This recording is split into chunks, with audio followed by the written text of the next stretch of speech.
Hoje a gente vai dar uma olhada num composto com um nome que parece saído de filme de ficção científica: Composto de Proteção Corporal, ou BPC.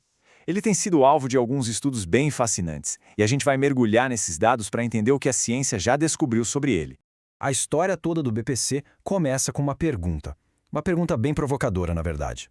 Imagina só, e se uma substância que nasce no nosso próprio suco gástrico tivesse o poder de consertar tecidos e diminuir inflamações em outras partes do corpo? Essa é a grande promessa, a premissa central por trás de toda a pesquisa sobre o BPC 157.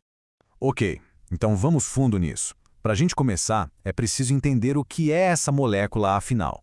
O BPC 157 é o que a gente chama de pentadecapeptídeo. Nome complicado, né? Mas significa simplesmente que é uma proteína bem pequena, uma cadeia com 15 aminoácidos.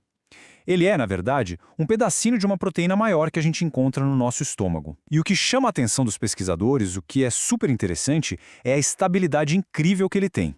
Diferente de outros peptídeos, que se desfazem rapidinho em ambientes ácidos como o do estômago, o BPC 157 continua firme e forte. E isso, claro, abre um leque de possibilidades para os estudos.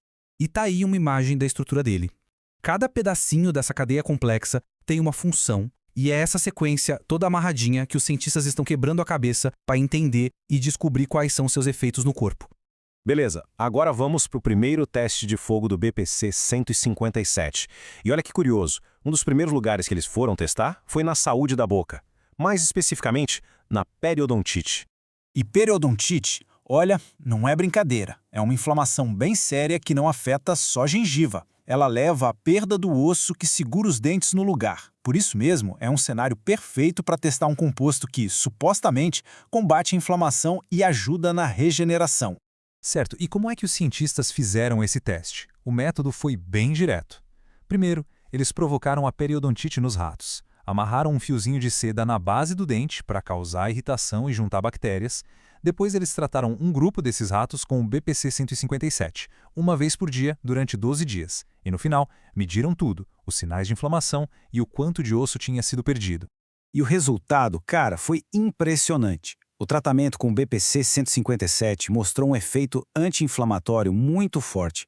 Eles viram uma redução bem grande no extravasamento de plasma, que é basicamente o vazamento de líquido dos vasos sanguíneos, sabe? Aquele inchaço típico de inflamação. Além disso, os tecidos tinham menos sinais de dano e, talvez o mais importante, a perda de osso foi muito menor. Isso levou os pesquisadores a uma conclusão bem otimista na época. Eles disseram com todas as letras que, com base nesses resultados nos animais, o BPC 157 parecia ser um candidato promissor para um novo tipo de tratamento da periodontite. Certo, a gente viu a parte da inflamação. Agora vamos para outra ponta do problema, a dor.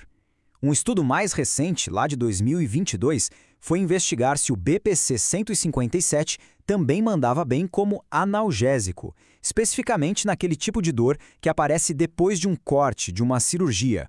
Para a gente sacar os resultados, é super importante entender que o teste que eles usaram mede dois tipos de dor.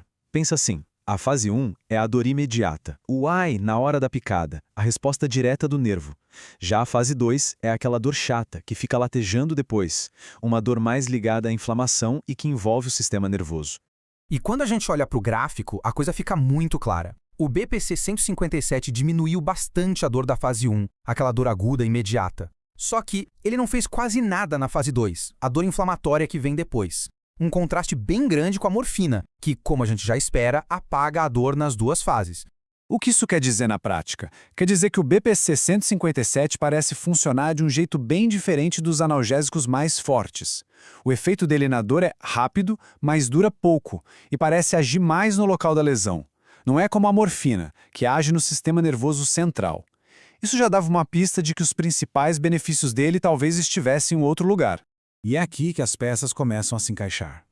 Tudo aponta para um tema central que conecta todas essas pesquisas: o poder de cicatrização, de regenerar o tecido de verdade.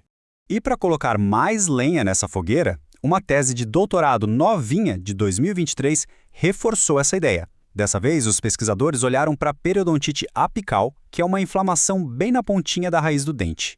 E, de novo, os resultados mostraram um efeito de cura bem significativo com o BPC 157. Então, olha que interessante o padrão que está se formando aqui. O estudo de 2009 já tinha mostrado menos destruição de osso. A tese de 2023 não só confirmou isso, como trouxe um detalhe fascinante: o aumento enorme no número de vasos sanguíneos na área machucada, um processo chamado angiogênese, que é fundamental para qualquer reparo de tecido. E até o estudo da dor de 2022 mencionou que o peptídeo já era conhecido por ajudar na cicatrização. Juntando tudo, os dados estão praticamente gritando que a grande força do BPC 157 talvez não seja tanto no alívio da dor, mas sim em ajudar o corpo a se consertar.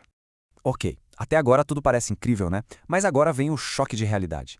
A gente precisa entender qual é a situação desse composto no mundo real, hoje. E o porém é gigantesco. Toda essa ciência, todos esses resultados que parecem até mágica, foram observados em ratos. Não existem estudos clínicos grandes e bem feitos em humanos que comprovem esses efeitos. E para não deixar nenhuma dúvida, uma citação direta do estudo de 2022 deixa isso bem claro. O BPC 157 não é um medicamento aprovado para uso em seres humanos. Nenhuma agência reguladora no mundo autorizou ele como tratamento para absolutamente nada. E como se não bastasse, para reforçar que ele é experimental, a Agência Mundial Antidoping, a WADA, colocou o BPC 157 na lista de substâncias proibidas. Ele não pode ser usado por atletas justamente por ser um composto experimental, com possíveis efeitos de melhora de performance e cicatrização, mas cujos riscos para a saúde humana ainda são uma grande incógnita. Então, a gente fica com essa pergunta no ar. De um lado, temos uma ciência pré-clínica super promissora, que aponta para um potencial de regeneração incrível. Do outro, a dura realidade. É um composto experimental, não foi aprovado para uso em humanos e ainda por cima é proibido em competições esportivas. Será que o BPC 157 vai conseguir sair do laboratório e revolucionar a medicina? Ou vai ficar só como uma nota de rodapé na história da ciência?